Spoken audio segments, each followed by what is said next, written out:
So, I thought I would, since all of us are in history, in some way connected to history, I thought I would talk about what it means to be part of history and what it means to look at the kind of exclusions that are there in history. For beginning's sake, I would ask a very simple question. I think there's somebody who does not follow Malayalam, right? Yeah? Yeah, so I would keep my language in English if the others don't mind. Yeah, so I think I'll start with a very, very simple question. Now, we've all been part of history at some point of time. So how many women do we know in history? I see this word Dil Se, and that's precisely what I want to say. Can we talk from our hearts? Can we talk about experiences? Can we talk about emotions and feelings? Can we talk about our everyday in that sense? So how many women do we know from history? I mean, Indian history. How many women are we familiar with in history? If we start off from maybe the Neolithic or the Paleolithic, or how many women do we know? How many? Anybody? I mean, this is not a lecture, so it's just a kind of a conversation. So anybody can, put in, stop me, suggest, add on, whatever. How many? Thick silence, right? Thick silence. How many can we think about? Maybe the, the mother goddess, the terracotta mother goddesses we're familiar with. Then who? Indus Valley, anybody? Yeah, this woman with the backache, right? I always say it's a woman with a backache and not a dancing girl. Yeah, a dancing girl. Then who? Struggling to remember, right? Then who? Vedic period, some women, Gargi, Maitreyi and Gargi, because we don't know more. Some women in the Puranas, Upanishads, epics. Medieval period, who? Razia Sultan, Noor Jahan, Mumtaz Mahal, of course, because we can't forget her. Sufi mystics. Yeah, mystical women, yeah. Then Gulbadan Begum, few, just pick a few. Modern period, maybe more. Annie Besant, Sarojini Naidu, Rani Lakshmi Bai. I mean, how many? How many in all? We need maybe 2 pairs of hands to count. Maybe 10, 15. And we're talking about 4,500 years of known history. 4,500 years of known history, and all we can count are 10 women maybe, 15 women maybe. So why does this happen? Were there no women in history? Of course there were women. I mean, if there weren't women, the human race wouldn't go forward. So there were women, right? But how come they were not in history? How come we don't know about them in history? How come we are not bothered that we are not?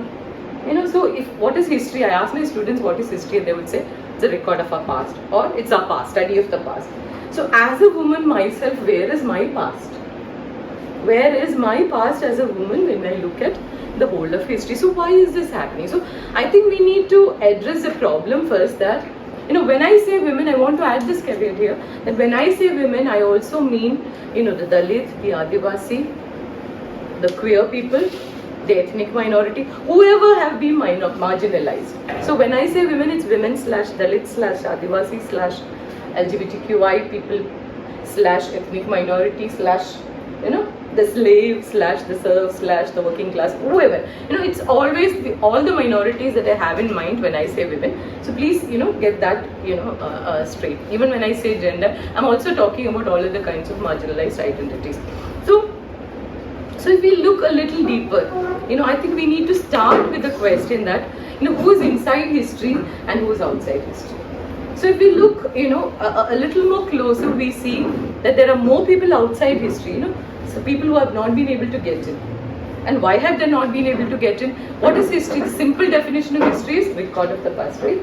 The record of the past. So we also say there's a prehistoric period, a proto-historic period, a historic period.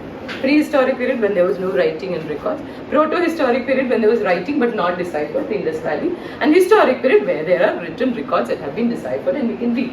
So this actually assumes the necessity for a written record that can be read.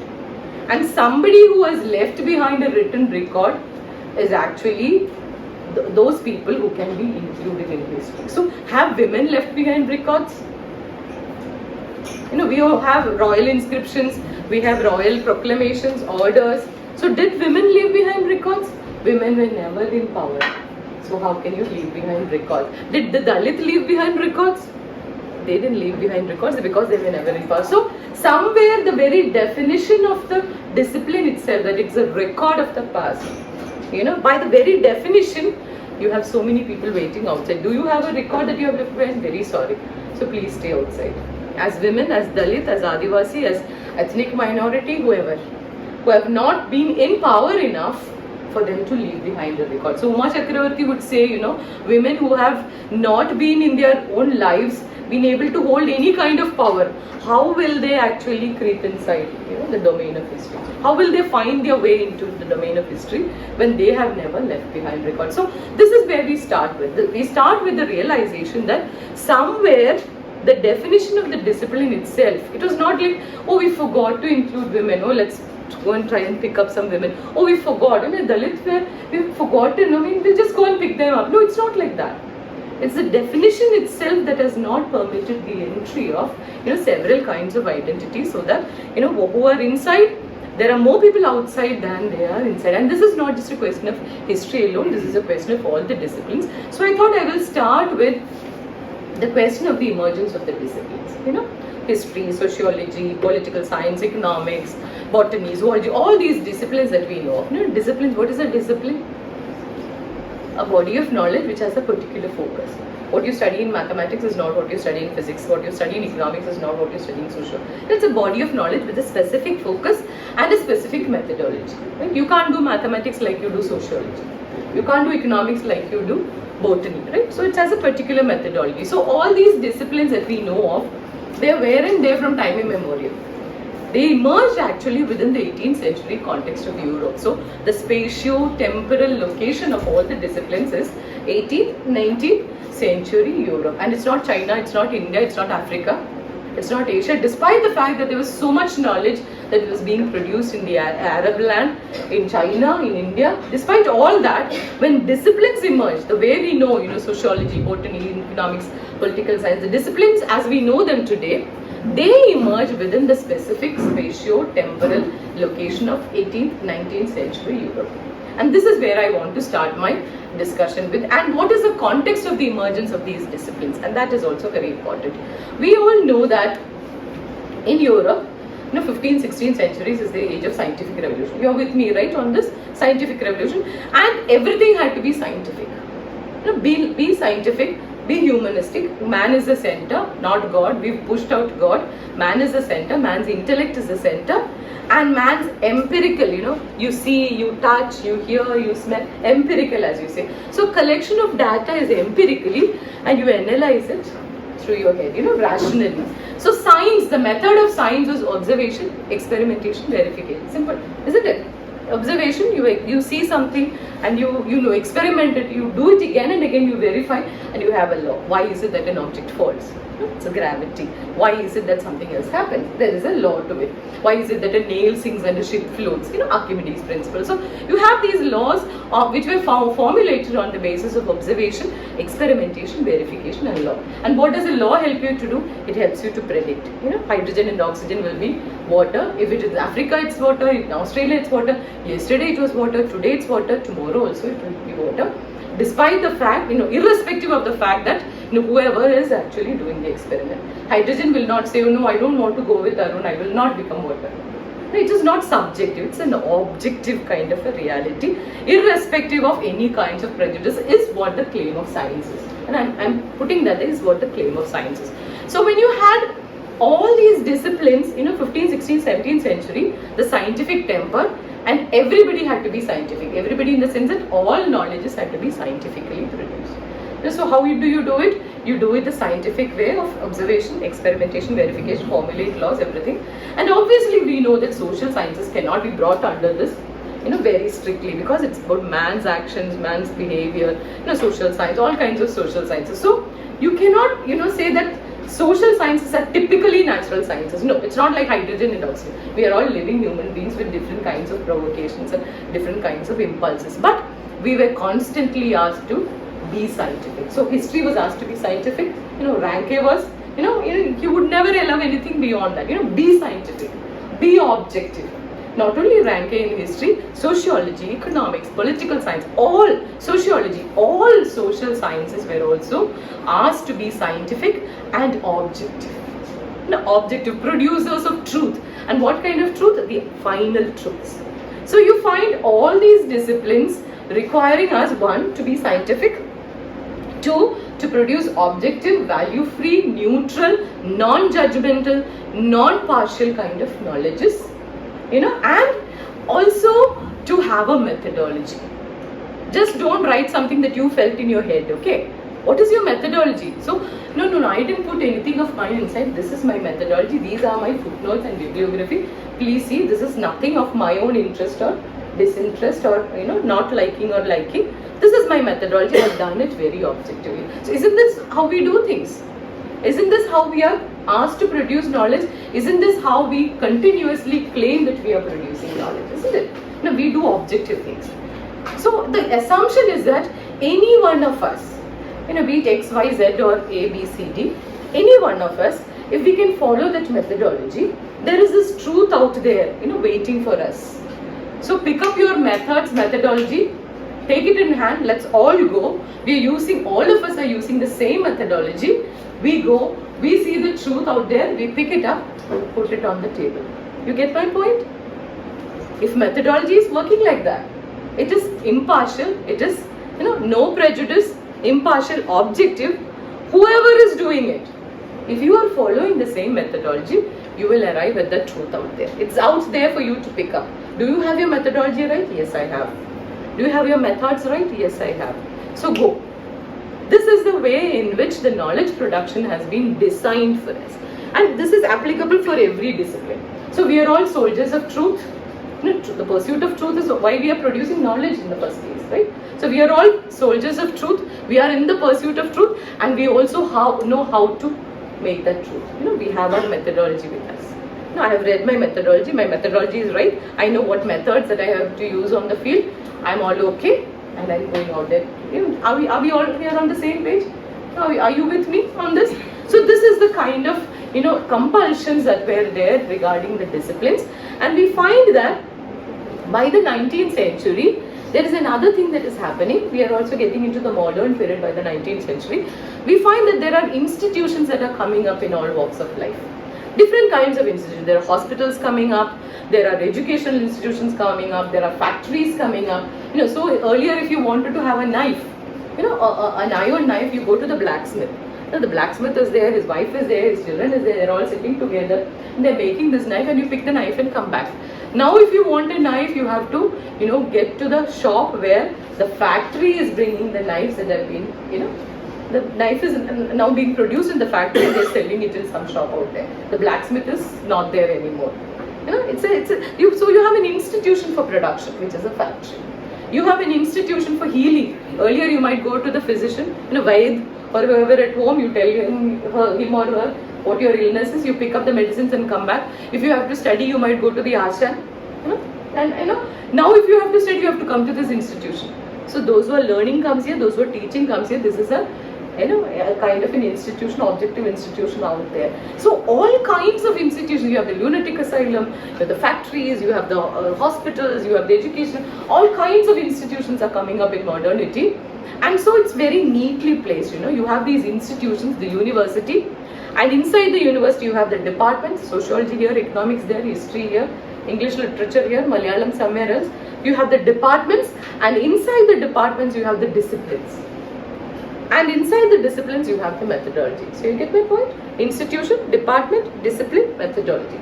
So it was a, one pillar here, another pillar of sociology here, another pillar of economics here, another pillar of whatever.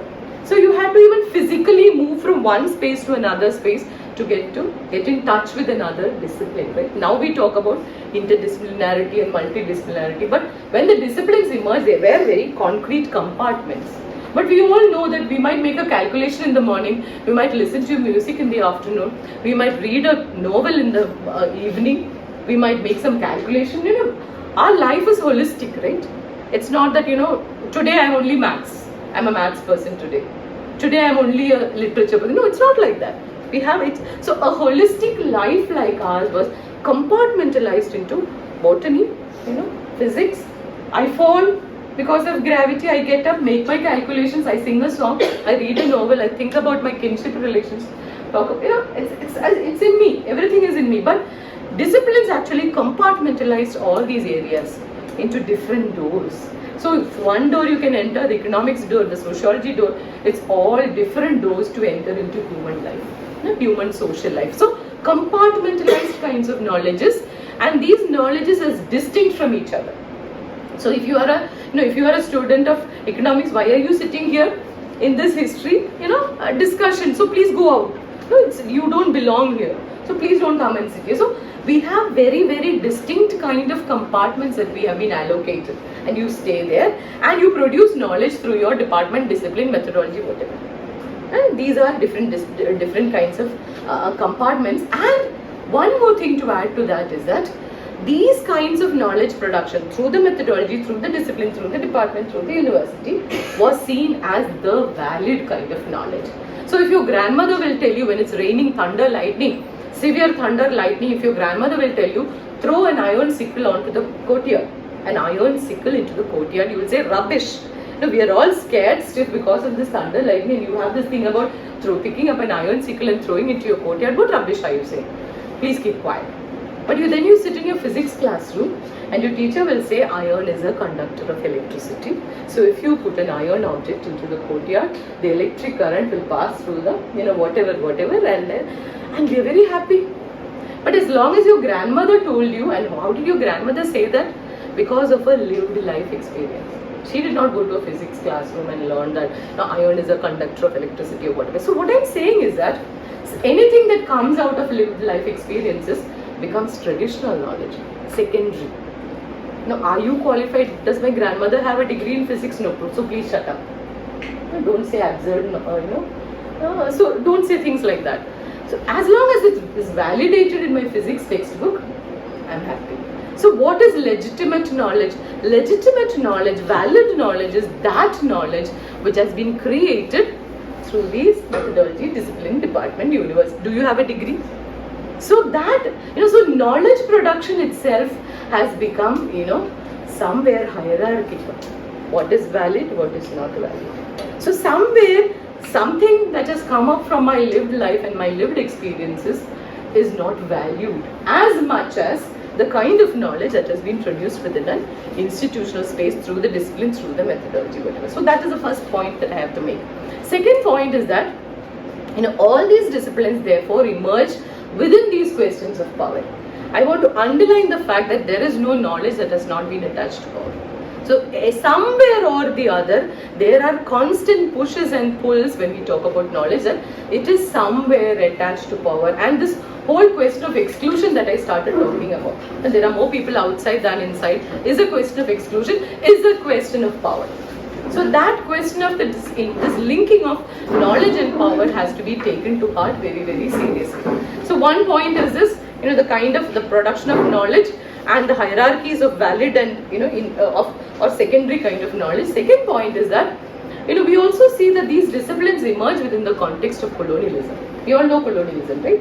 It was also a time when colonial expansion was taking place, and all these disciplines, so botany, zoology, we know Hortus, Malabaricus, we know all these. So all these disciplines, therefore, also were seriously employed, one, for Europe to understand. When I say Europe, it's only Western Europe, the colonizer kind of Western Europe.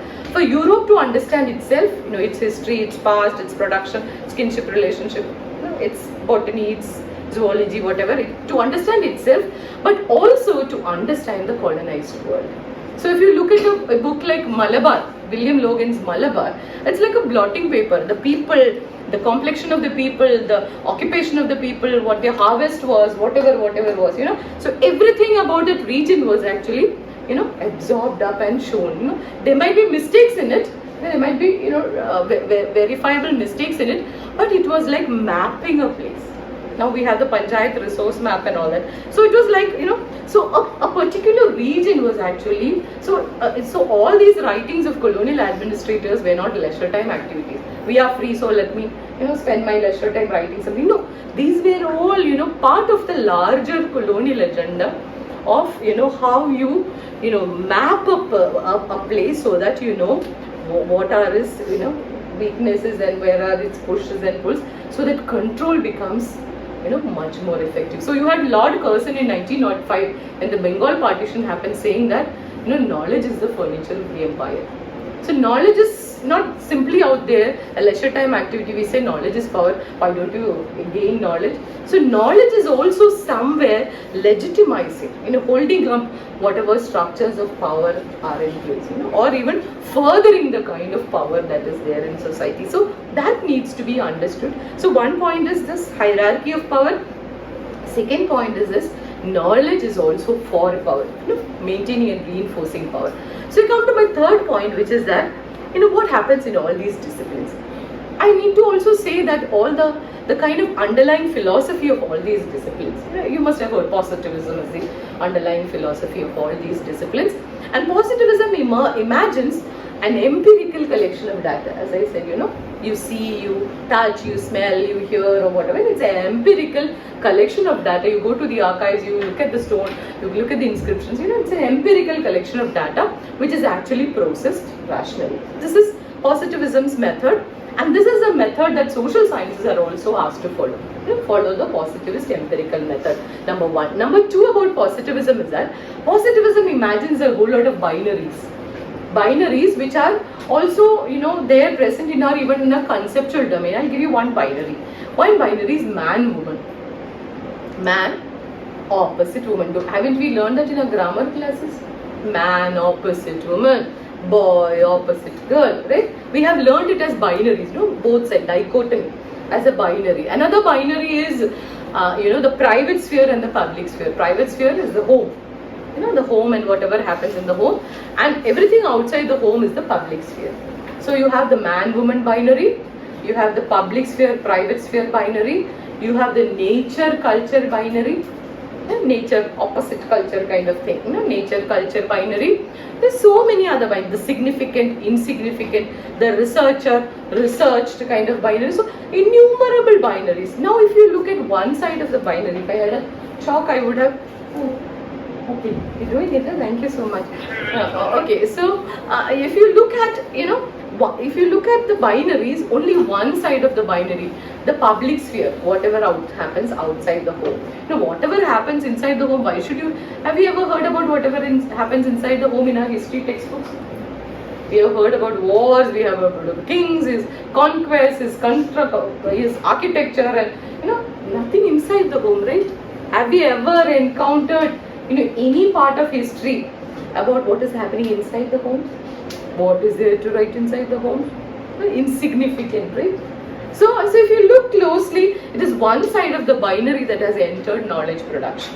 It is all about the public sphere. Now we are talking about environmental history. Now, earlier it used to be about culture and civilization, not about nature. So rationality and emotion is another binary, and which one would have entered knowledge production? Rationality or emotion? Rationality. We say enlightenment, rationality. The moment we say enlightenment, we say in our minds rationality. Those two words are integrally connected to each other. So it's all about rationality. Don't bring your emotion into this place. We are not here to discuss your emotion. Rational things. Rationality, science, rationality. We have to link that. So man, public sphere, rational, not emotional, rational, significant, researchers. So if you look at all this, it's one side of, we don't talk about women. There are no women. We started with that. 10 women in 4,500 years. We don't talk about women. We don't talk about what happens inside the home. We don't talk about emotion. Now we have history of emotions. And the disciplines came up. No, you don't talk about emotion.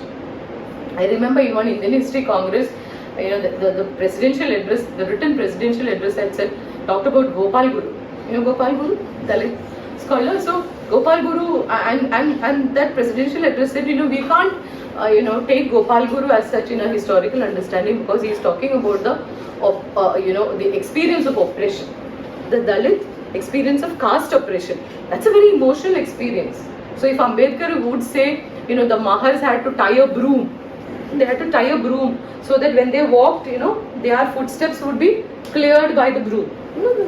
It would go off. So if somebody says that, if a Dalit says that, a Savarna would say, so what, nobody beat you, right? It's just a broom that you had to tie. I don't see much problem in that. Just a broom, nobody actually beat you black and blue. But would the Dalits say that? That whole experience of that trauma, that experience of oppression is very subjective, right?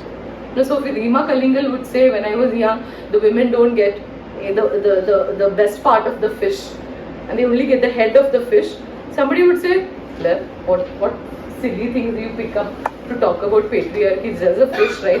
And a friend of mine actually said, it's the head of the fish that's more tastier.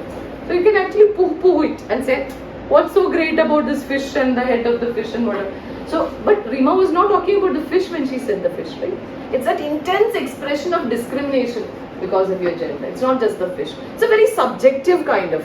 A male might not feel so bad about it, as he's been getting the best part of the fish all his life, but he might not be feeling the pinch of it, right? That he's actually in a privileged position that he's eating the best part of it. So it's a very subjective. So what I'm trying to say is that you can't, please don't bring these emotional things here. We are not. So as long as that emotion is pushed out, all those experiences, lived experiences of oppression, it can be caste, it can be patriarchy, it can be ethnic kind of discrimination, it can be that of the Palestinian woman, right? So where do you bring all that? So as long as positivism has designed these binaries, and as long as only one side of the binary is inside, you cannot expect all these lives, the Dalit, the women, the Adivasi, the LGBTQI people, all kinds of marginalized identities will not enter knowledge production as long we have fixed what will go inside and what will not go inside. So it's a deeper question. It's a deeper question than just simply forgetting to bring people inside. It's a deeper question. So if we look at, and further when we look at, all of us do research, all of us go to the field, and we have done our research methodology course. I have an A+ in research methodology. I have done all my secondary readings. I have my synopsis ready. I have my questions that I will ask in my fieldwork ready. Everything ready, perfect me. And I know English. I can speak English. I'm very good. I'm a good scholar. I have a UGC fellowship. Whatever. All that makes you the best scholar in the world. And I'm going into the field with my questions. And I have my questions. My research is about you, but I have my questions ready. And I come here and I start asking these questions. My first question is this. My second question is this. My third question is, why should you answer? Why should you respond? Why on earth should you respond? Have you ever met me? No, you have not met me. I'm here on the field for the first day. Why should you even respond to me? My research scholars say when they go out into the field, especially when they're doing work on Adivasis, they go there and these women will look up and say, are you from the government? Are you from the government? Will this drinking water problem be solved? We have nothing to do with drinking water. We haven't even heard that there is a drinking water problem. We haven't been bothered about their drinking water problem. My research is on the Paniya language. So I'm not bothered whether you are getting drinking water or not. Mine is about the connection of Paniya language and Malayalam language and the syntax and whatever of it. So what is your drinking water problem to me? I don't even care. So but you think that I will, so maybe because they think of somebody from somewhere, town, university, somebody, because you think that I am a probable solution to your problems, maybe you will answer my question. There is a power there, right? You're not sitting equal with me and asking, responding to my questions. You think of me as somebody who would deliver. There is a power inherent in that, and that's precisely why you may be responding to my question. So I asked my first question, so I asked my second question, and what are my questions? My questions are largely quantitative, because positivism has talked about quantitative. Don't talk about emotions, don't talk about lived experiences, talk about yes, no, numbers and all that, quantitative. So my first question is, there is this interesting short story in Malayalam, it's called Marapavagal, Wooden Dolls. where the census enumerator goes to a house and he asks this question, are you married? So this woman says, you can say yes or you can say no. But she says, that's not the same thing. It's not the same thing to say yes or no. So what will you write? This woman's husband has abandoned her and has not been around for a very, very long time. So what will you write? Yes or no?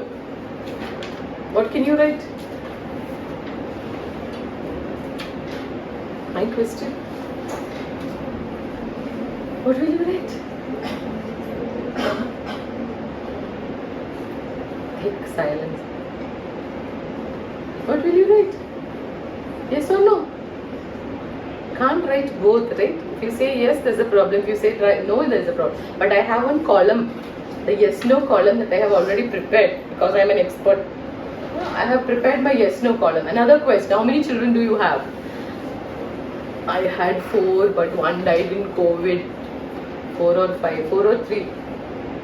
What do I write? If I write 3, there's a problem. If I write 4, there's a problem. But I have a column to write 3 or 4. So, either ways, I am not actually reflecting your life. If I write yes or no, if I write 3 or 4, somewhere I am losing out on your very significant life experiences of having given birth to 4 children, losing one in COVID, and all that pain, all that coping that I had, that's my life. So that is lost somewhere. And the worst thing is that I start, you have actually come to terms with your loss of the child. Somewhere you have moved on. And I come. How many children? 3, 4. And then all that bundle that you have put up on your attic when you moved on, I force you to bring that bundle down and open it before me. And that trauma, that pain, all that I've pushed up my attic, I pulled it open. And then I ask you, how many children? So you start telling me, I have lost a child, it was so painful. And I'm looking at my watch, my last bus comes at 3:30. And she is talking and talking and talking and I don't need all this data for my research, please. Can I stop her talking, because my last bus comes and goes. So I'll say, well, wait, can you talk about the other things? And so constantly I'm interfering in this interview, right? I'm constantly, no. What about the second question? No, stop. What about the third question? And she's talking. Again she's talking. All my time. And then by 3:30, I finally push her to stop, She just doesn't stop. And I'll say, I'll come tomorrow and I leave. And I'm down with fever, flu, whatever. 4 days, 5 days, then I decide my, field work period is done. Maybe next June I'll do it and I'll leave. And this bundle is right there open, right? That bundle which I had pushed up my attic is open before me. Now how do I move on again? It's an again stressful thing for me to wrap up this bundle, put it up in the attic and move on, right? So where are we? I am the researcher, you are the research, and there is a binary between us. I don't have a relationship with you. You are my objects. I throw my question, it's like a vending machine. Put a coin, take a bottle and then walk off. I don't have a commitment to you. I don't even care. So what you are doing is, even our fieldwork methods, the methods of fieldwork are so infused with a certain kind of power. Who are we as researchers? Who are we to disturb people physically, mentally? Who are we to treat our research as objects? I prepare the questions, I have my research problem ready, I have my questions ready, I come here, ask these questions, close-ended questions, you can't talk beyond a point, I don't let you talk beyond a point. I take back my data, I analyze the data, I interpret and analyze the data, I write my thesis, I publish my thesis, I get my job, I get my promotion. Where are you in this research? And what is my research on? You. My research is on you. Where are you in this research, entire research? Where do you figure in this research? Do you figure at all?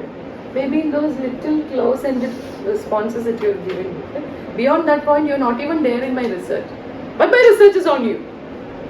Do I ever come back with my research and say, this is what I have done on your life? Does it make sense to you? Does it make sense to you at all? It's about your life, right? So, we don't even publish in a language that they can understand. So, somewhere this whole knowledge making process is bereft with very serious kinds of power plays. We don't even realize that this is a power play, right? But we do this constantly somewhere or the other. We don't even try to build relationships. Tata, bye bye. I don't see you again at all. Bye bye, bye bye. Anyway, I don't have a relationship with you. So somewhere, if you look at this whole process of knowledge production, it is my, it's a fingerprint of the researcher that is there. It's me. I decide that me and my supervisor has decided the research problem. I have, we have decided the research questions. I have done my research methodology course. I have an A+. I have read secondary literature. I go to the field and throw these questions, come back, I write, I publish, it's just me. All the time it's me. So if you look at the binary, the researcher versus the researcher is there. All throughout, it's the researcher. So, in fact, if we look closer, this is the way how we all, we have been taught, it's not just our individual problem. It's not that we are sinners and we have sinned, or this is the way the methodology has been taught to us, and this is where we think, we are objective people, totally machine-like, go out into the field. If I go, you go, she goes, he goes, you all go to the field, questions ready, pick up answers, come back, publish. It's a mechanical kind of, where I don't put my bias inside it. I've been asked to keep my bias away. So we have been, we have been expected to be producing knowledge in this mechanical fashion, and this is what, it looks like. But have knowledges all been these objective, neutral, value-free knowledges? Everybody's heard the phrase Africa is a dark continent, right? Is there anyone who has not heard Africa is a dark continent? Anyone? Everybody's heard. I thought it would end with my generation. Why is Africa a dark continent? Why is Africa called as a dark continent? People say it's because they're dark-skinned people. So if you look at the northern Africa, Maghreb as they call it, Morocco, Algeria, Tunisia, Libya, Egypt, they're all white Arabs. So it's not because people are dark-skinned. What else? My students said that the sunlight doesn't permeate into. So I said, look at the Sahara Desert, that huge wide expanse of Sahara Desert. So why is it that Africa was called a dark continent? People didn't have a problem with that. Why? Why was Africa called a dark continent? There is this phrase in English, I am in the dark about, which means I don't know. I am in the dark about your intentions. I don't know your intentions. So Europe was in the dark about Africa. Europe didn't have a hang of why, people's, anatomy like this, people's skin complexion like this, people's rituals, food habits, clothing. I am totally in the dark about it. So it was a perception basically, it's a Europe's perception. African people are not saying we are a dark continent, right? No, James Mill came to India and said Indian people are primitive. We are talking about 6th century BC, Mahajanapadas, Buddhism, Saranath. We are talking about a country which had Indus Valley in 2500 BC. There is nothing in Europe behind 12th century BC. Nothing in Europe to boast of. Nothing to talk about. So when Indians were primitive according to the British. And did we actually say we are primitive? No, we didn't say that. It's a perspective. That is what I was saying. It's a Eurocentric perspective, as we say. So was history actually neutral, value-free, impartial, objective? It never was. Despite the fact that all disciplines claimed, neutrality, objective, value-free knowledge making, no discipline was in that sense. It were all subjective knowledge. Sociology would say, women sitting at home to give birth, so why don't they clean up the home as well? It's a rational decision, because as it is you're sitting at home to give birth and look after the children, so why don't you just pick up the broom and clean? Rational allocation of jobs. Rational. Is it a rational allocation? It's a very subjective, patriarchal kind of allocation of jobs, isn't it? But all disciplines would claim neutrality, object. So in that sense, every discipline has to be critiqued. There is immense feminist scholarship on critique of every discipline, including archaeology and science and everything. It's there, out there. I'm not talking about that. I don't have time to talk about that. So we come back to history. So we know that, our knowledge making process, our truth making process is suspect. because it's not value-free knowledge, impartial knowledge anymore. That is there. We know that our methods are not perfect, the research kind of thing. So somewhere, the whole definition of the discipline, from the definition of the discipline, from the definition of the epistemological, how we make knowledge, definition of the discipline, any discipline for that matter, in our research methods, everywhere we are actually encountering power. Different kinds of power which is actually perpetuating these exclusions, which is not making it possible for the women, Dalit, Adivasi, ethnic minority, whoever to enter into this knowledge making process. Cannot enter. You cannot enter. I'm talking about patriarchal oppression of women in the ancient period. No, don't bring your subjective experience. Don't bring that emotional. We are not here to look at emotional experiences or life experiences. No, don't talk. Tell us about some rational expedition and political conquest and war. And we are fine with that. So Dalit would say there's been caste oppression in the ancient period. No, don't talk about it. Don't talk about oppression because it is a subjective, emotional kind of a lived kind of experience. So experience is something which was thrown out. You only talk about the scientific experience of watching something fall and explaining. Watching something fall, it falls all the time. You throw it, it will fall. That kind of a scientific objective reality is all that was permitted within knowledge production. So this is the kind of situation where we are, and under this schema, how can we build up knowledges about the marginalized? When I say marginalized, women, whoever, women. So it was feminist scholarship which was actually, putting forward a model for picking up these knowledges, and how did that work. That is what we are looking at in the second part of the presentation. Now, the feminists came up with the first method which they call as feminist empiricism. Which was actually, the national movement. Where are the women in the national movement? Can't find the women in the national movement. The working class movement. Where are the women? No women. Look at history, no women. So can we actually go and find women? Were there women in the Vedic period? Were there women in the Buddhist Sangha? Were there women in Harsha's period? Were there women in the Mughal period? Were there, look. Yes, I found 2 here. I found 3 there. I found 2 women in the Mughal period. I found 2 women in the national movement. So you pick them up and put it into the narrative. Now I have the national movement, and I can also see 1, 2, 3, 4 women. I can see the working class woman. I can see 1, 2, 3, 4 women.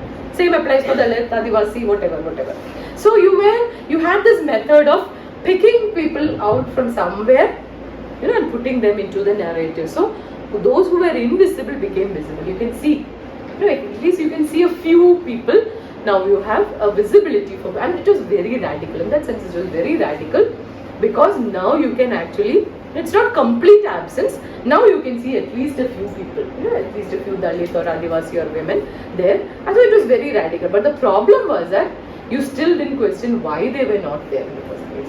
Why is it that the history excluded women? Why is it? What is that whole problem with the definition itself which does not permit inclusion of women or Dalit or others? So the questioning of the knowledge power relationship in that discipline was not happening. You kept it like that. You brought in the women, added it. It's called as the adding and stirring method. No sugar in the tea.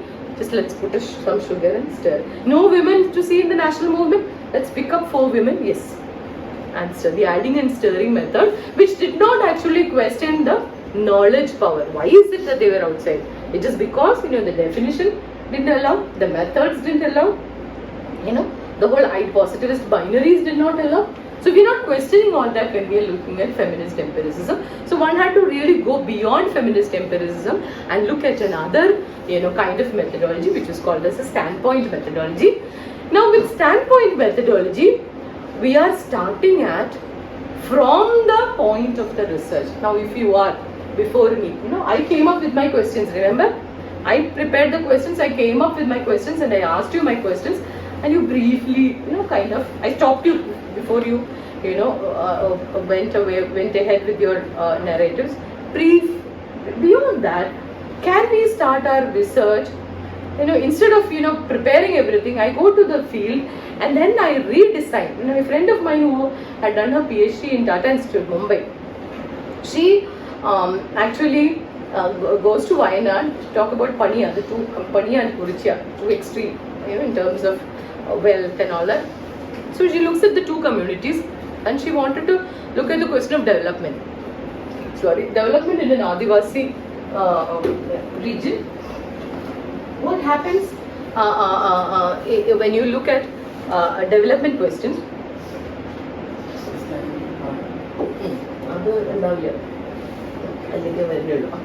So development questions. So she went there, and then she was staying there 10 months failed. So she was staying in a Paniyakudi, and she realized that whatever she had come with, her synopsis was totally useless. She realized that that wasn't what she had to research on, and so she changed her synopsis completely, and she started looking at what the Paniya experience of development was. Not saying that the state has spent so much money on this, state has spent so much money on development issues and all that. No, she looked at how did the Adivasi experience these development. So much money being pumped in for this and that, but how did the Adivasi experience? How did they find themselves in this whole question? Is what she wanted to look at, and she brings up with very, very interesting kind of data. One data is about school dropouts. So there were about, imagine 100 children were put in the first standard. By 5th standard, 95 of them drop out. So we are going by a quantitative data, 100 in the first standard, 5 in the 5th standard. Our conclusion would be 95% dropouts. Quantitative data, right? 95% dropouts. So everybody reading this 95 dropouts would have in their minds this question: so why is the government spending so much money? Right? What a waste of money, right? So the conclusion would be rather like, pumping money into the Adivasi area, region for education is a total waste. It's a commonsensical conclusion, right? Commonsensical conclusion. So she went in to look at what is the question, what is actually happening in the schools. So she came up with startling data that when the Paniya children were put in school, the teachers would say, what's your mother tongue? Malayalam. Before they even answered, responded, the teachers would write Malayalam. Malayalam is not the Paniya mother tongue, it's a Paniya language. So they wrote mother tongue is Malayalam, and they spoke in Malayalam in the class. The Paniya children did not have a hang of what is being transacted in the classroom. Nothing, they can't understand, they can't follow what is being transacted in the classroom. So they were totally disinterested, 1. 2, the teacher said, these Paniya children always come late. They come late because they are collecting fodder and fuel and looking after little children and whatever, and they come at their own pace, they come to school. So the teacher said, let us try to teach them the modern school timings. 9 o'clock is the school time, the first bell. So you better come to school on time. So the teacher said, if they don't come to school on time, we are trying to teach them this school timing. So we are not giving them the morning meal. There's a morning meal that is provided to the students. So I was aghast when I read that part of the thesis. Teachers actually trying to teach the Adivasi children modern school timings by not giving them the modern meal. So then why should I go to school at all? First place, I don't understand. Second place, the meal that maybe that's the only thing that attracts me to the school. Even that is not given to me. So if you look at that qualitative data, the conclusion is an entirely different conclusion, right? The first data will give you the conclusion that it's a waste spending money. The second data will give you a conclusion that we need to rethink how we do education in Adivasi schools. Maybe a different kind of timing, maybe a different kind of schema. So the problem is with the state. The state does not understand. Earlier the problem was with the Adivasi. You're no good. So she comes up with so much startling data. I don't have time. Very, very interesting kind of data. This woman goes to there's an Adivasi hospital that has been established in Wayanad, especially for Adivasis. Now it has been converted to general. So this pregnant woman goes there, and the doctor says, what was the last day of your menstrual period? In order to calculate. So she said it was the day that it rained heavily after the harvest. So the doctor does not know the harvest and harvest. She's actually the modern doctor. So she actually, got so angry and she's furious, and she said, you wear all these modern clothes and you can't tell me the date. So this Adivasi woman said, I'm not going to that hospital at all, even if I have to die when I give birth at home. So somewhere, you say Adivasis don't come to hospitals at all. Blame is on the Adivasis. Statistics, how many Adivasis came to the hospital? 2. They don't come to the hospital, so how can we save them? So the Adivasi will have a different story to tell. So can we start our research from the point of the research? Not my own, whatever it's in my head about the Adivasi being lazy, the Adivasi being no good, not doing anything for them is to no good. That is in my head. That civilizational hierarchy about me being better and civilized than the Adivasi. So if I'm starting from my head, from my point of view, I will end up with the first kind of statistics, and the positivist methods will only give me those kinds of results. Whereas if I start from the point, standpoint epistemology, starting from the point of the researcher, will give us very different results, and that result will be available only when I build a relationship with it. I can't stand here and throw a question at you. I have to have a relationship. It's a horizontal kind of a relationship. I have to have a relationship with you where I sit with you, hear you out, have a relationship. Now, tata bye guys. I am responsible for the kind of emotional damage that I create to you. That kind of a, so feminist scholarship actually imagines, engaging with these power questions. Talking about being horizontal on the field, horizontal relationships on the field, looking at qualitative data, looking at lived lives, experiences, emotions, etc. So it's a very different kind of an epistemology where you talk about, I'm rushing through because there's no time, but after a point, standpoint epistemology said, look at it from the point of women, from the point of Dalits, from the point of Adivasis, from the point of the queer people, from the point of the ethnic minorities, from the point of the disabled. Look at it, it's a different story, because the disabled will always say, we are not disabled, it's a society that is making us disabled. There's no ramp here, right? So it's not my problem. You should have understood that there are different kinds of people and there should be a ramp here. So we are not disabled. The society is actually making us. So it's a very different narrative when it comes to we say, oh, these poor disabled people. We say, oh, these poor Adivasis, poor Dalits, poor women. We have this very, very great sympathy. So feminist scholarship would say, it's not a question of sympathy. It's a question of, it's not either poor women or these great. It's not a who or ah question. It's a question of understanding how, all victimized identities, whether it be women or Dalit or Adivasi, all victimized. They're all victimized. Women are victimized under patriarchy. Dalits are victimized under caste. All victims. But we are not just victims alone. We also continuously negotiate with the power structures. It's not just a question. If you say, oh, these poor women victims, then we are actually putting an end to any possibility of resistance. We are not all passive, people, oh, patriarchy, I'm totally down. Don't even think of me getting up. We also get up, stand up, engage with these structures of patriarchy. Dalits engage with these structures of, caste structures. So we call it negotiation. There's a continuous negotiation that people do, with structures. Otherwise, all women in Kerala would have committed suicide and gone, considering the level of patriarchy in the state. But we don't. We stand, fight somewhere. It may not be an open fight, somewhere. Little millimeter kinds of engagements with, the power structures that we do. So it is not a question of victimhood, but continuous negotiations that people do. And that is one important statement that we have to talk about when we do any kind of research on any kind of a marginalized identity, that there is only negotiation. It's not just a question of wiped out passive kind of victimhood where there is no possibility of even standing up for any kind of a victimized identity. Second point about research, one is this victimhood thing. Second is the problem of faking that feminist scholars always say. You go to a place, you talk to a woman about domestic violence, you say, no, I'm not a victim of domestic violence. Fine, he's such a nice man, my husband. But we know that there's been domestic violence. You can see the marks on her face. So you come back, since we are soldiers of truth, we say she's lying. I'm not going to go there out in the field and hear her lying. I'm fed up. And she doesn't even tell me the truth. She could very well tell me the truth. But she's lying. We don't like it.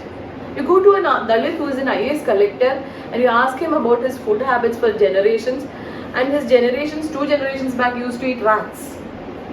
Do you expect him to say that, my grandfather ate a rat? No, but I know. So I've been listening intently to see if he will say it. But he doesn't say it.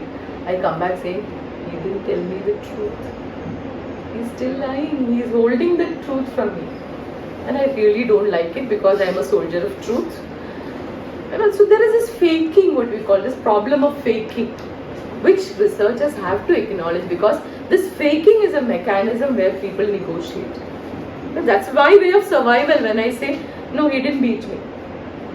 That's maybe what I want to believe or what I want you to believe.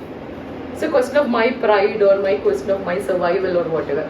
So faking is an important, but if we are soldiers of truth, we will forget it, I'm not going there at all.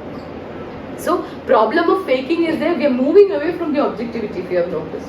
We are moving away from the positivist notions of truth and objectivity. We are understanding a different kind of a truth. That is your truth. If you say you have not been beaten, that is the truth you want to believe. That's your truth. And I may as well respect the truth. Not say there is an absolute truth which I have seen, heard, touched. I've seen you being beaten. I've heard you being beaten. Empirical reality is that you have been beaten. But your truth is that you have not been beaten. No, you try to hide the truth away from me and tell me that you have not been beaten, right? So that problem of faking is important. Not looking at women or whatever, whoever marginalized community as only victims is important. Third is, we are responsible for the knowledges that people have. You can't simply say that the Adivasi is lazy. There is a responsibility because every knowledge that we are part of creating goes into the public domain. It's there. And so we are responsible as producers of knowledge in understanding, in being careful about the kind of knowledge that we make. If we have produced this knowledge about the Adivasi being fake or being lazy, or the Adivasi is not making use of the government machinery or development funds, we are making a big mistake because we are not understanding why is it that the Adivasi is unable. You have the ration cards with fingerprints. You go to the ration shop and you have to put the fingerprints there. The Adivasi has lost his fingerprint, because of the kind of work that he has been doing. So they try, it doesn't come. They have lost the job for the day, nor did they get the rice. So why has the state done this? State does not understand that putting a fingerprint out there is not useful. It is so negative for the Adivasi. State does not understand, and we blame the Adivasi. State does not understand, the MNREGA work, what they used to do is the Adivasis wouldn't go. So we'll say the state has a wonderful program for employment generation. Why don't they go? So my friend, when she looked at it in her thesis, she understood that the Paniyas prefer to go to some landlord's house and work because in the afternoon they would give them some meal. The MNREGA has no meal provision. And worse than that was that the salary would be, credited only in a week. So you get 1 week's wages, and the Paniya can't afford to have that. They need those daily wages to survive. So they would prefer to not go to the MNREGA. I don't know if it has changed now.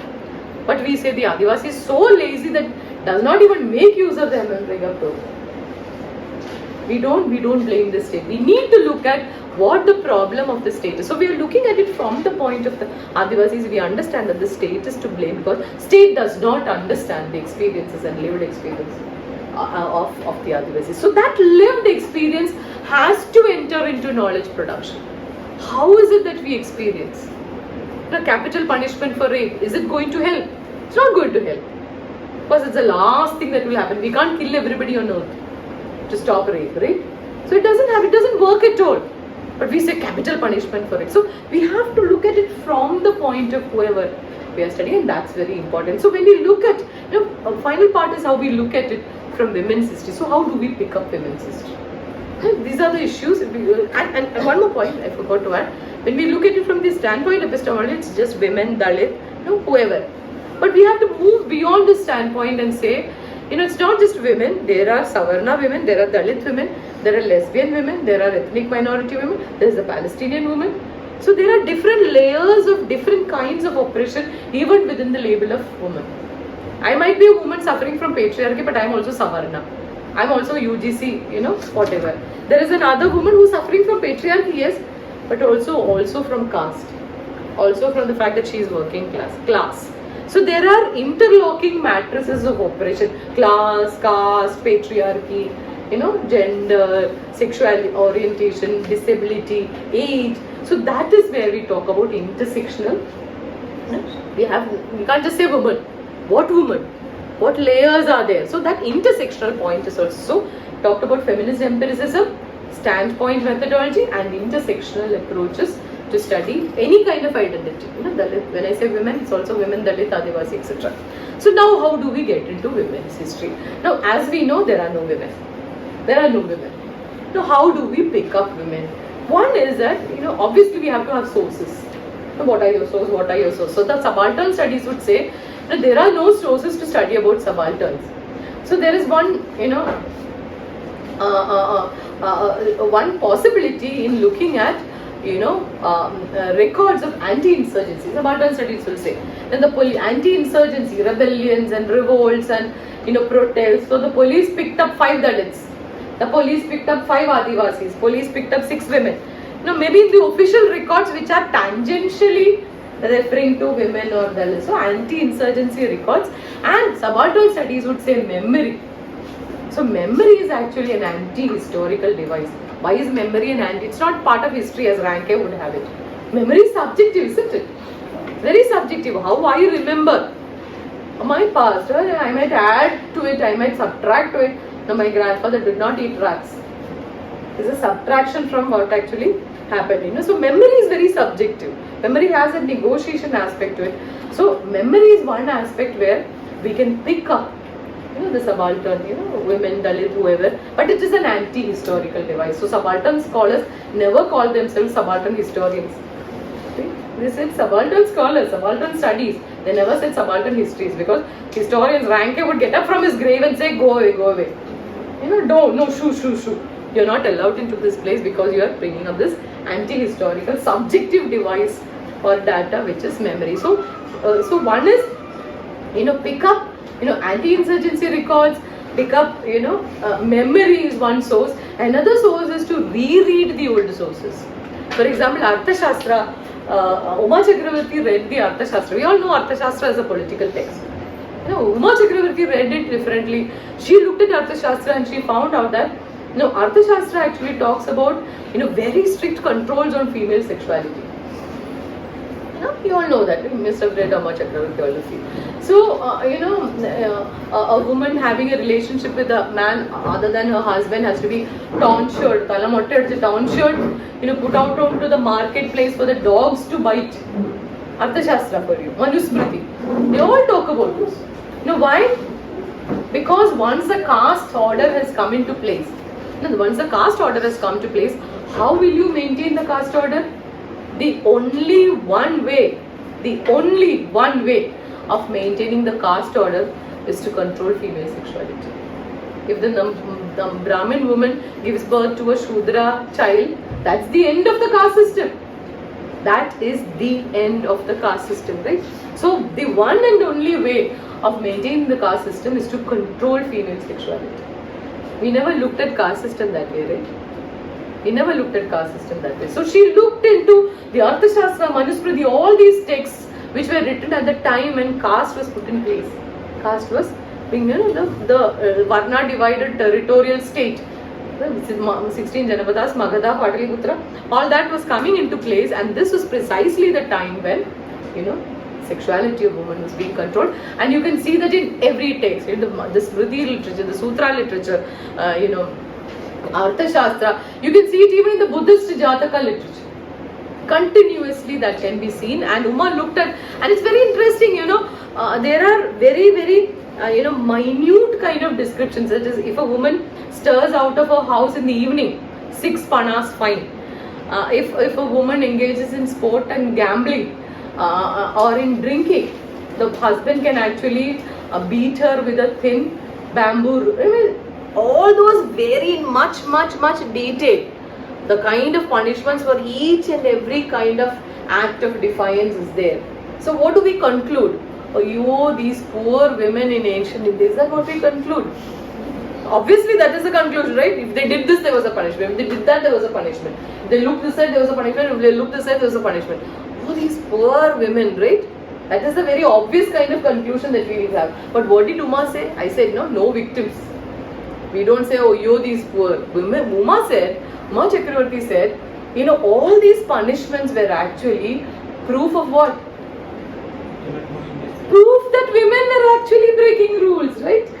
She used the word, this is the proof of, of non-conforming women. it actually, we should not say, ayyo, these poor women in ancient India, endu kashtapada. No, we should say that women continuously say, don't do this, don't do that, don't do this, don't do that, don't do this, punishment for this, punishment for that. Why? Because women were effectively flouting rules. So this is actually the power of the non-conforming women that the state had to confront. She looked at how patriarchy was being,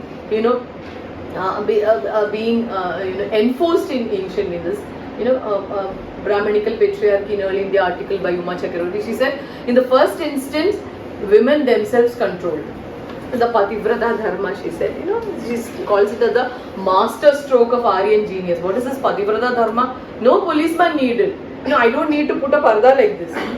Why? Because I have it inside my heart that I am a Pativrata, I won't look at anybody else. So the policeman is inside me, that Pativrata ideology working inside me will act as the police. I don't even have to put a cloth over that parda over my head in order to stop me from defying conjugal rules, because I have it inside me. So patriarchy works with my consent. I am a willing performer of patriarchy, Pativrata Dharma. No, I won't look at anybody else. This is interesting story about Ramayana, mini Ramayanas. One Ramayana that Sita came back from Lanka and her friends said, why don't you tell us how Ravana looked? Why don't you draw Ravana for us? We've heard about 10 heads and valor and whatever. Sita said, no, that will be a big problem. Let's not do that. So they went on coaxing her, do it. So finally Sita draws it, Ravana, sketches Ravana in the mud, and Rama comes from behind and sees it, and then you know what happened. Rest is history. But we also know about the only story about Ramayana we know is about Sita, who did not even look at the shadow of Ravana, right? The ultimate Pativrata who did not even cast a glance at the shadow of Ravana. But there are many Ramayanas. And we have actually pushed it away. No, we don't want to see that Ramayana. We only want to see this ideal Ramayana, which is actually the Purushottama Rama, the ideal masculine hero, and the ideal feminine hero of Sita that have survived, despite the fact that there were many Ramayanas. So what you see in ancient India is also this continuous and systematic control of female sexuality, starting from the Manusmriti, the Arthashastra, the Jatakas, the Vedas, and then that continuing ahead. So if you look at, this is women's history for us. We never looked at Arthashastra like that. So it was there. It was there all the while. Arthashastra was there all the while. But we never looked because we never bothered. Who wants to talk about women, how women lived? So where is my past as a woman in ancient India? Where do I pick up? So I go there, I see women. Now I see women. Whatever happened to the Vedic Dasi is another article by Uma Chakravarti. I see women when I read that. I see women in the Vedic period. Now I can see. I can see their life. I can see, as Uma Chakravarti says, she termed this very interesting word, social reproduction. She didn't term it, she used this word, social reproduction. And what is social reproduction? Whatever is happening inside the home.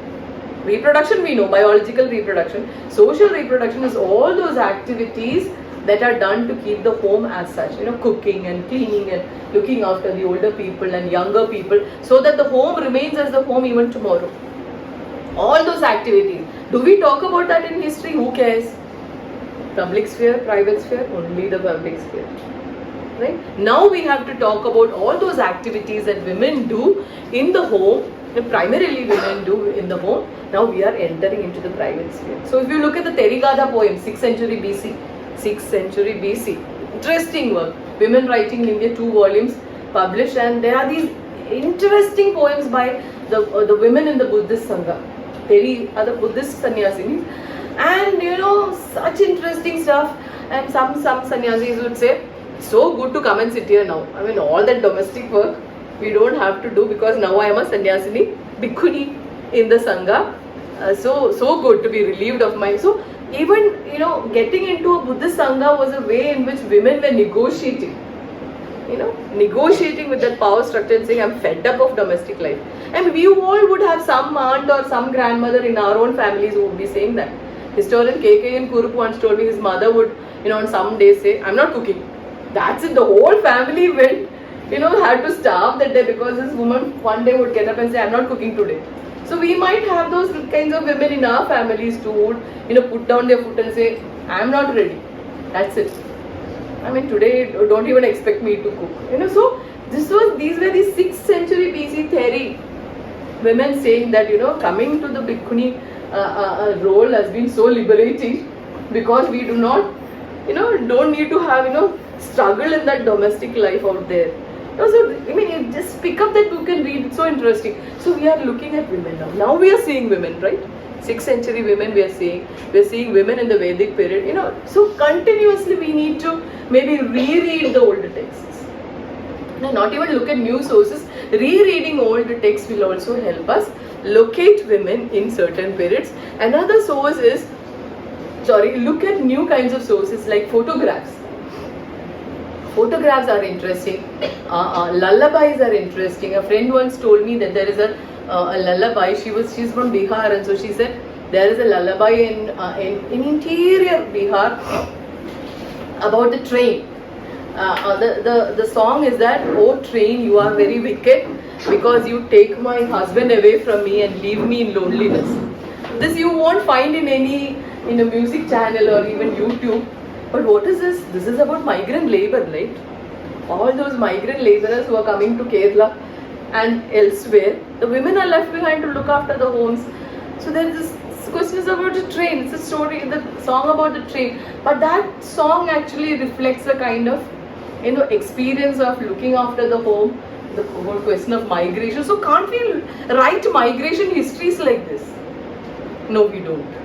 We only look at the statistics and whatever and who went to where. This is Leela Dubey's book, I think, Where There Are No Men, right? Is that the book? Where There Are No Men, about Gulf migration, what about what happened to women at home. So we can. If we look at different kinds of sources, if we look at new sources like the lullabies and photographs and diaries. This was a very interesting diary of Rasasundari Devi. Tanika Sarkar has written on this. Rasasundari Devi from Bengal. She is a Bhadralok, a Brahmin woman. She did not know how to read and write. So she goes to her husband's home, and there her son I think, is going to school. So at night she would creep and look at her son's book, and she started to learning to read and write. Nobody knows, she's not permitted. Bhadralok women, Bhadra Mahila is not allowed to. So, and then she starts writing a diary. Imagine. And at her 49 years, she publishes this diary. It's called Amar Jeevan. Now it's available, My Life. Zuban has published this book, My Life. And it's about, it's a diary. But it's also about how a Bhadra Mahila lived in that period, right? So that is history for us. So there can be very different kinds of sources if we are intent on writing history. But the thing is that we cannot we can't go to an archives. And I'm going to the archives, I'm going to write women's history. Nothing is there for me. Except tangential information about, there were 10 prisoners, one of them was a woman. There were 5 people put in a lunatic asylum, 2 were women. What is their crime? So tangential information, indirect kind of information you might get, but no direct information. About Dalits the same, Adivasi is the same, queer people absolute zero. Until Ruth Vanida and Salim Kidwai came up with that very big book. What is this book called? Same-sex love in India. 2006 or something. Same-sex love in India, that one and only book, which talks about stuff from the Puranas to Gandhi. What was the situation? An interesting book. It's a very big book. Path-breaking book. Until then we thought that only men and women existed in the world. Back in history. So we need to, break new ground. There is possibility. Of course, with feminist scholarship and women's history, at least 40 years have gone by. With people writing women's history. Yeah. This is about what I didn't talk. We talked about complete absence of women. But it was not a complete absence. There were 3 ways in which women were represented. One is as is an Ayopava. What a terrible situation these women had. So the social reformers actually took up on that. We have to reform the women, educate them, give them better dress. The colonial administrators also said, sati and whatnot. You're primitive people with your women in a primitive state. So social reformers actually took off from that. Colonial administrators said, we will reform you. White man's burden. We will reform you. So that is one representation we find. Second representation is that men and women were together, shoulder to shoulder. In the national movement, in the working class movement, that movement, even that is a problem. Men and women who are not equal in social life can't suddenly go into a movement and be together. There's this interesting book on Telangana movement. We were making history, I think. It is the narratives from the women who participated in the Telangana movement, who said, we would all sit together in a meeting and somebody would say, why are you asking too many questions? When the women stood up to answer questions, say, why are you asking too many questions? Sit down. Or they would say, why are you still not married? Telangana movement, It's a meeting on the Telangana movement, and people would say, why are you still not married? Or they would say, why don't you go home and start cooking? So there were women who actually said that we were not equal in that movement. Even when we sat together in meetings, we were asked, why are you still not married, and why don't you cook, and why are you asking so many questions? So those narratives are important, right? Those testimonies, they're called testimonies. Those testimonies are important because we realize that we were never shoulder to shoulder. The working class movement portrayed us as shoulder to shoulder. National movement, we were never shoulder to shoulder. So all these representations are problematic is what I wanted to say. The colonial representation of IO victims is problematic. The working class national movement representation of shoulder to shoulder is problematic. And this third representation of great women, we are in a land where Sarojini Naidu lived, we are in a land where Rani Lakshmibai lived. And what did Rani Lakshmibai and Sarojini Naidu do? They did things which ideally men were doing. We gave them great halos because they were doing what men were basically doing, political role and organization or whatever. And there were only few women. So all these representations are problematic. So we need to build up representations which talk about women not as victims but also as negotiators of their destiny, where they continuously negotiate with power structures. Yeah. Quick. Yeah. I've talked about all this, feminism, empiricism and all that. So it's not about, the research agenda is about women's participation in protection, production, exclusion from control over production and social reproduction, diverse themes. You can go. So, some key texts will be Linda Gordon. Just quickly, about Linda Gordon, what's new in women's history, Michelle Perot, John Wallet Scott. Those are, and in India, maybe the first text was Kumkum Sangari and Sudesh were recasting women essays. Only as late as that, in 89 is the first book coming in.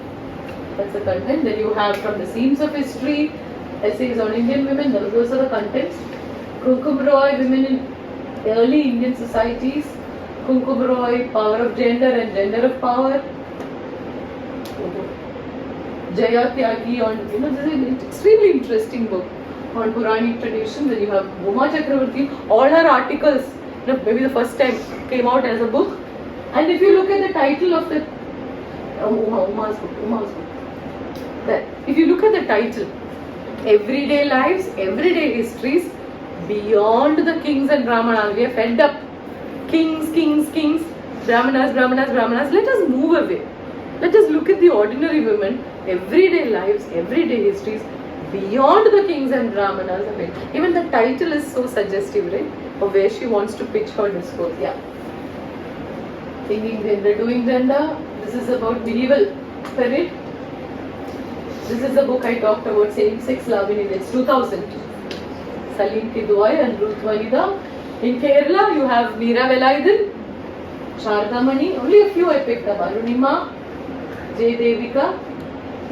So this section I will not go to. This is I have talked about what Uma talked about in the ancient period. So I'll stop. It's been a very long presentation. So I hope you are inspired enough to continue your journeys on the path of women's history. Thank you very much for your very patience.